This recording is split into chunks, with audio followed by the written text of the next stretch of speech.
For many years, Poland was considered a very poor nation. Yet today, it stands on the verge of becoming an economic powerhouse. Poland has never experienced a recession, not even during the global financial crisis of 2008, when most countries suffered a severe economic downturn. Polish citizens, once among the poorest in Europe, are now on track to become wealthier than the people of the United Kingdom by 2030. On top of that, Poland is building the strongest army in Europe. So how is it possible that a country once so poor is now thriving?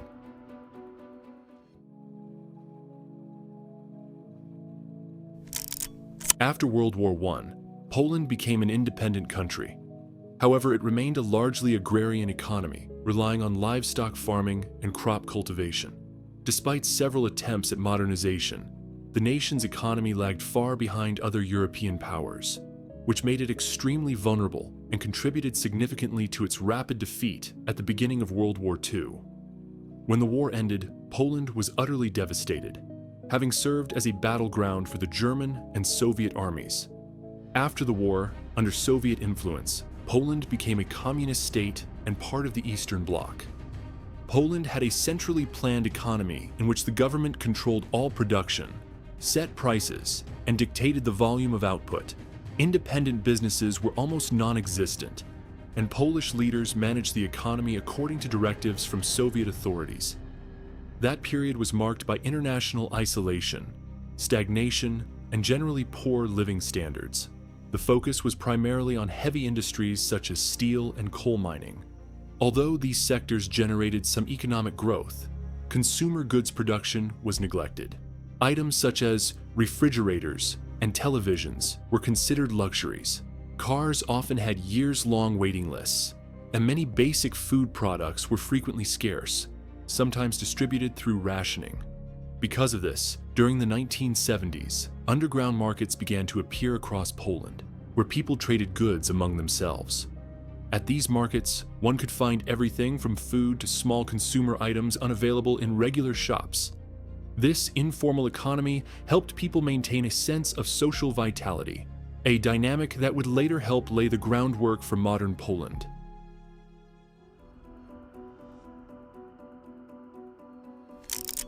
During the 1980s, much like in other Eastern Bloc countries, opposition to the Soviet Union grew stronger in Poland. Eventually, in 1989, the communist regime in Poland collapsed for good.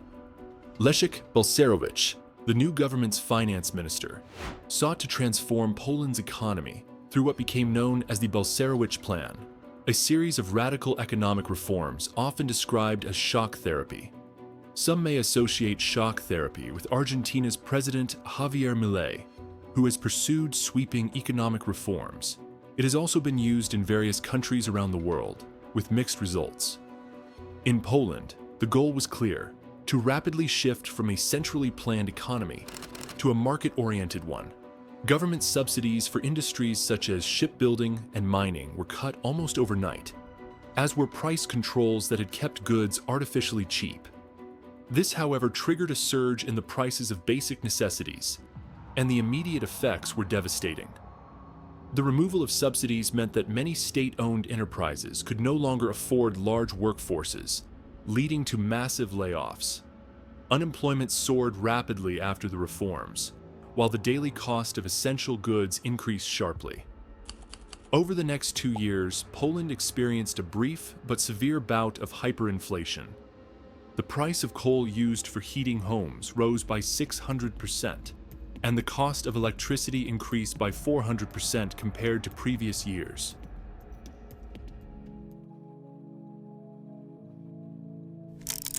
After the sharp recession of the early 1990s, Poland began to grow again.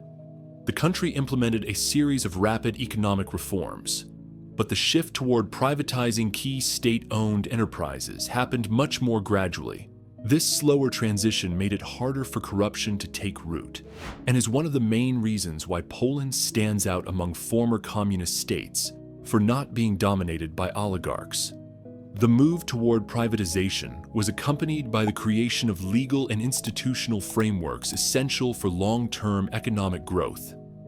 Entrepreneurship, which had been nearly impossible under the previous regime, was now encouraged and began to flourish.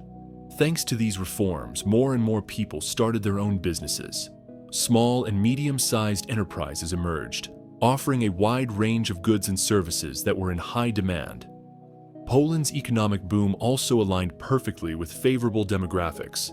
In the early 1990s, most of the country's population was either part of the workforce or about to enter it within the next decade. A large, relatively low-cost labor force, combined with a shift toward a more efficient economy, made Poland an ideal destination for foreign direct investment. Many companies, from car manufacturers to tech giants, moved their production to Poland to take advantage of its low labor costs. This shift helped fuel Poland's rapid economic growth throughout the 1990s and into the early 21st century.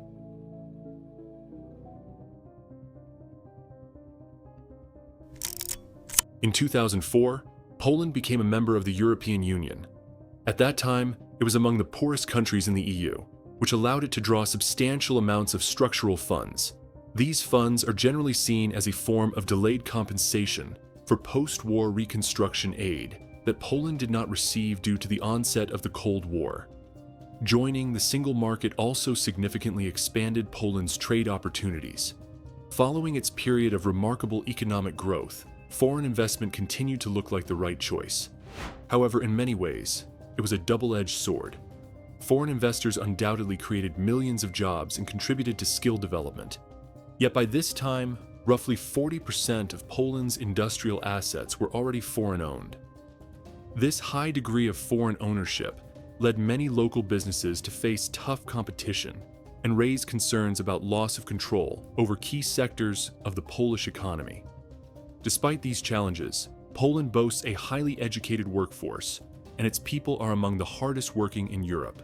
The country's productivity now surpasses that of countries such as France and Germany, paving the way for the growth of Polish companies that could push the nation even further ahead.